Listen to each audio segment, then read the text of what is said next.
FM. On Not FM News, accurate, transparent, undiluted. We go deep. We bring you the news behind the news. On Not FM News, if it's new, then it's news.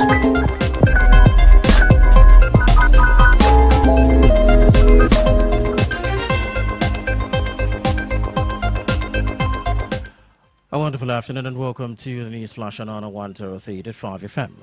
First, the headlines. Federal government tightens monitoring quarantine China passengers.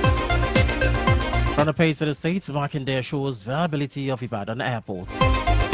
On the foreign scene, Rwanda-backed rebels seize key town in DR Congo. In sports, GB's Dart and Watson win in Australian Open qualifying.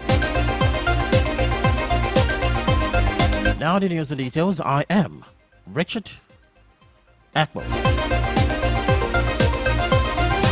Let's begin with reports that the federal government on Sunday said it would activate surveillance measures for inbound passengers from China following the current surge of a respiratory virus. Reports indicate that the virus has led to overcrowded hospitals, emergency measures, and public concerns in China.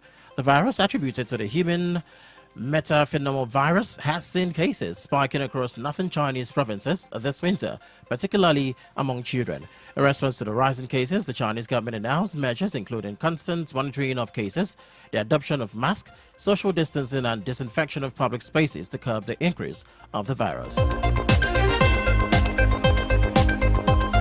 A former director of the Central Bank of Nigeria, Dr. Titus Okoromo, has advised the federal government to strategically reduce the cost of governance in 2025. Okoromo advised in an interview with Newsman on Monday, noting that the high cost of governance has led to increased recurrent expenditure. The former director of research at the CBN said that debt servicing by the federal government had consequently increased from 9.8 trillion naira in 2023 to 12.1 trillion naira in 2024. He said that the federal government should only borrow for capital expenditure to facilitate repayment through proceeds from the project.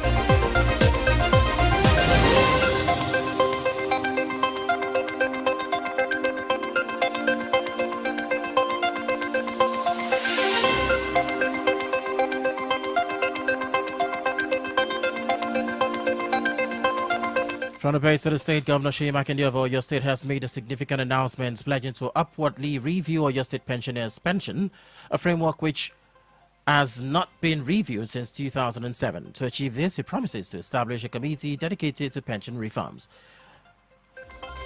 The governor stated this today at the Oyo State Civil Servants Annual Thanksgiving Service to usher in year 2025 service. Dr. Olusegun Abata, Secretary of the Nigeria Union of Pensioners in Oyo State and Southwest Public Relations Officer, commended Governor Makinde for prioritizing pensioners' well-being. He highlighted the positive impact of Makinde's administration.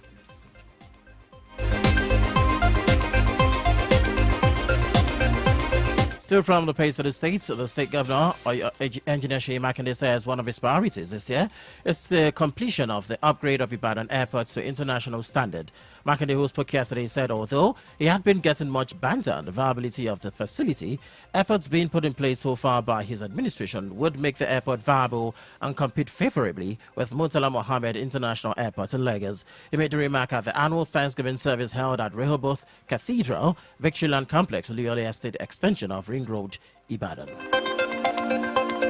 And on the foreign scene, according to newsmen, rebel forces backed by Rwandan have captured the town of Masisi in the east of the Democratic Republic of Congo. This is the second town seized by the M23 group in as many days in the mineral-rich North Kivu province. The group has taken control of vast swathe of eastern DR Congo since 2021, forcing hundreds of thousands of people to flee their homes. Angola has been attempting to mediate talks between President Felix Tshisekedi and his Rwandan counterpart Paul Kagame, but these broke down last month. Also, the Congolese authorities have not yet commented on the loss of the town. And in sports, Great Britain's Harry Dart and Heather Watson both made it through to the second round of qualifying for the Australian Open, but Dan Evans is out. Third seed Dart, who had recently slipped out of the Wolfsbets 100, defeated Australian wildcard Lizette in Melbourne. Watson claimed a hard-fought victory against Lola Radivocic of Serbia. There were disappointment, however, for British men on number 5, Evans, who lost to Japan, James Trotter.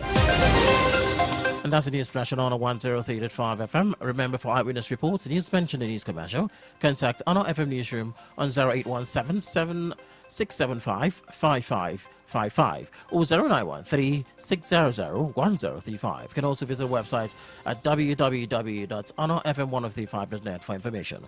The World News was edited by Adidamola Saka and produced by Temi Takwadada. I am Richard Ekpo. Thank you for listening. Good afternoon.